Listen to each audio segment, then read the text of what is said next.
Hey, it's Jason from Pro Guitar Studio here today to talk about triplet hammer-ons. Now, I first learned this technique by listening to Tool, so Adam Jones from Tool, especially the song Schism. So in that song, he has this really cool triplet riff, and once I learned it, I was hooked on that sound. So I tried to simplify things, make it a little slower, and we're going to do drop D because, it matches up with what we're doing, and the piece I wrote just worked in drop D perfectly for this. So we're going to work on the triplet hammer-on. And what I mean by triplet is we want to fit 3 notes in the space of 2. And essentially we have a double hammer-on because of that. So what I'm doing here is I'm going to play, to start off so you can see it, 0 on string 6, hammer on to 3, hammer on to 5. So that's the main technique we're looking at here today, okay? So the 1, 2, 3, 4, trying to fit 3 notes in the space of 1 beat. So in this case here, let's just take a listen to the actual piece you're going to be playing, and then we'll dive right in. I also included a lead guitar line for those of you who like to play that. But the triplet hammer-on should be a lot of fun. So let's take a listen.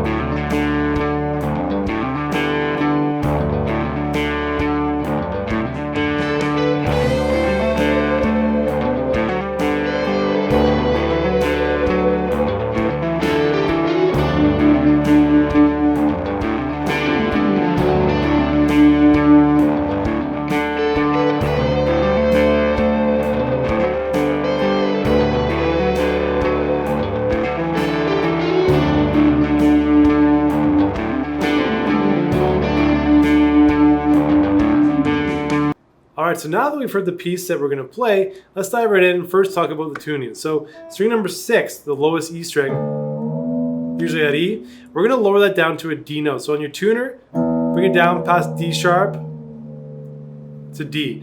Now the easiest way that I do this is I match up with string number 4. If it sounds like it's unison in tune or an octave apart,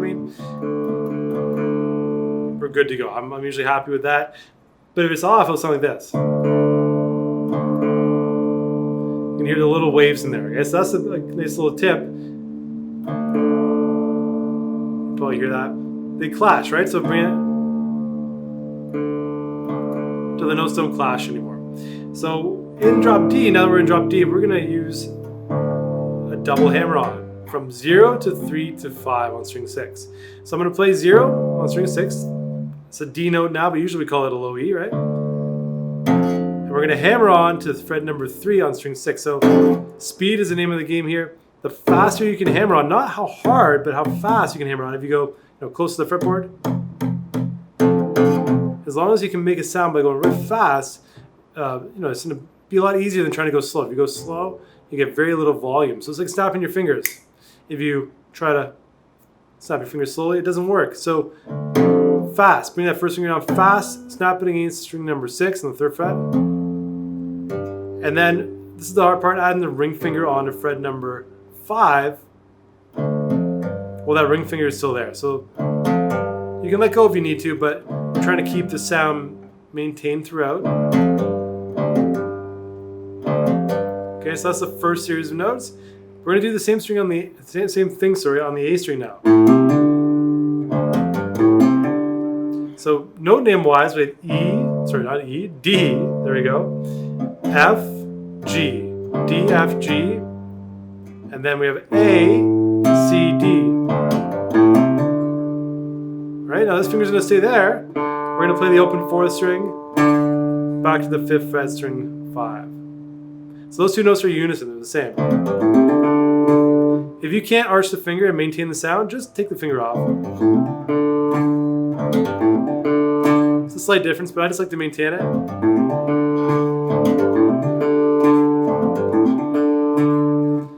Picking wise, I should also speak about that. Whatever's comfortable for you. If you want to pick really efficiently, down, down, down, up. I'm doing alternate, going down, up, down, up. For me, that keeps me in time. I'm just playing in time with the music, right?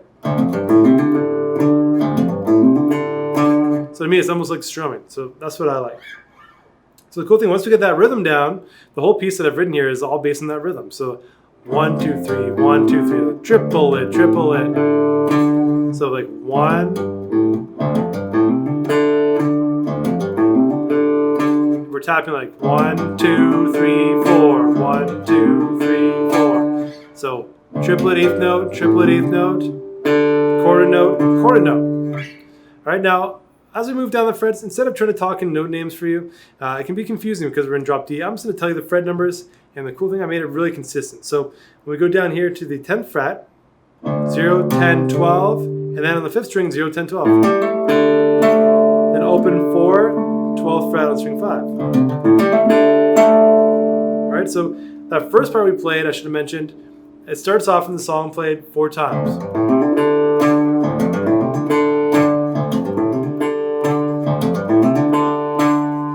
I might even play it 8 in the recording there.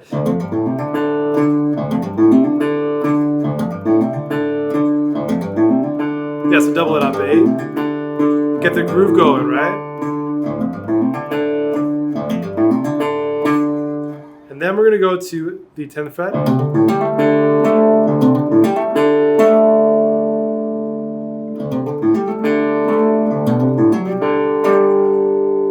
We're going to go from 10 to 12 on both those strings. And then 9 and 10. Holding that note at the end too. It sounds pretty cool, right? So this one here on 9 and 10, we need to use our index in the middle. Then we go down to 7 and 9. So same thing, index and ring.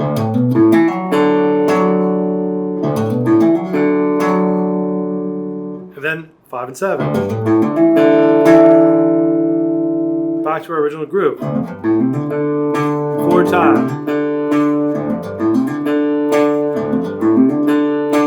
And from then on, I'm just repeating the same groove. So 10 to 12, 9 to 10, 7 to 9, 5, 7, back to our 3 to 5.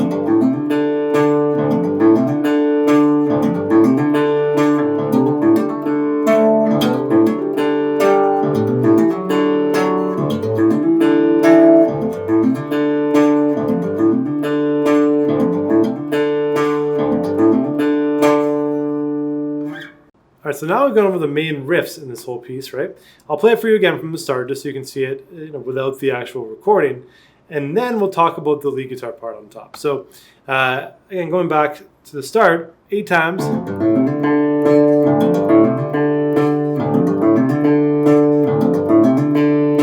This is like an intro, right? Get the groove going. And then 10, 12, 9, 10. 7 and 9, 5 and 7, 3 and 5. 4 times, right? Again.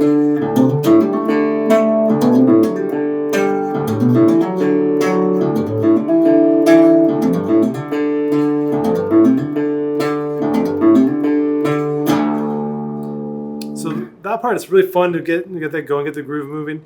If you find it hard to change all those notes there, even just focus on getting that down first. Really spend a really good amount of time just trying to get that groove going. So get it, feeling good, get it sounding in time, tap your foot with it. I have to zoom in on my hand.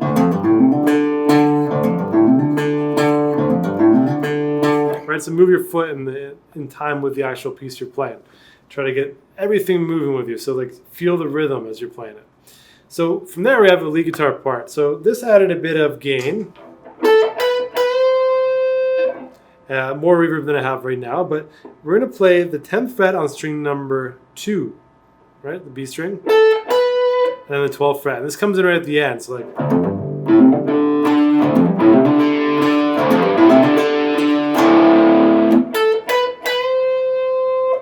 Okay, so we're going to play 10, 12, and then the first beat is bending the 12th fret on string number 2. A semitone higher. Now we're going to bend that to the 13th fret, like a semitone. And add vibrato. So for this vibrato, I'm going to come down and go back up. Like that. So nice and slow if you go. Want to get back to that bend, okay? And then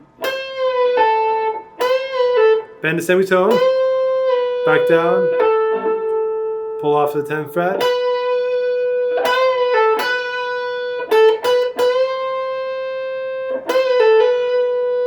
And then hammer on to 12. You can also pick all those notes if you want to, but it makes it sound more interesting.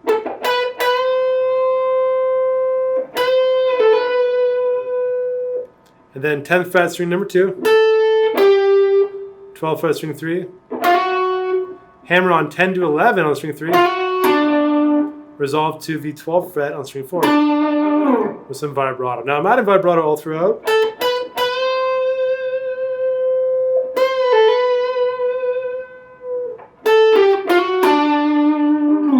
And a nice thing to do is let it sit for a split second before adding that vibrato.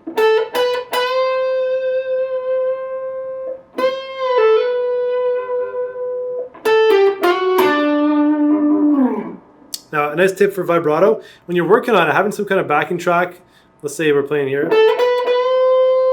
without a chord in the background, it's easy to get off just a little bit. So I find if I have a chord playing in the background, even the piece of music we're working on, it's much easier to maintain your pitch.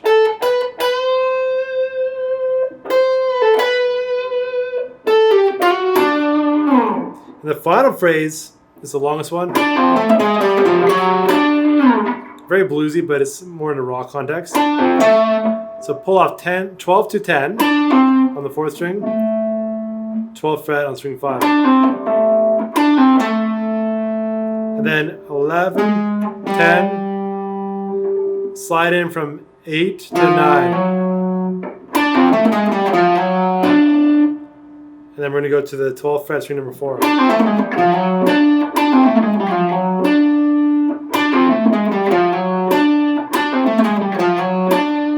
Right?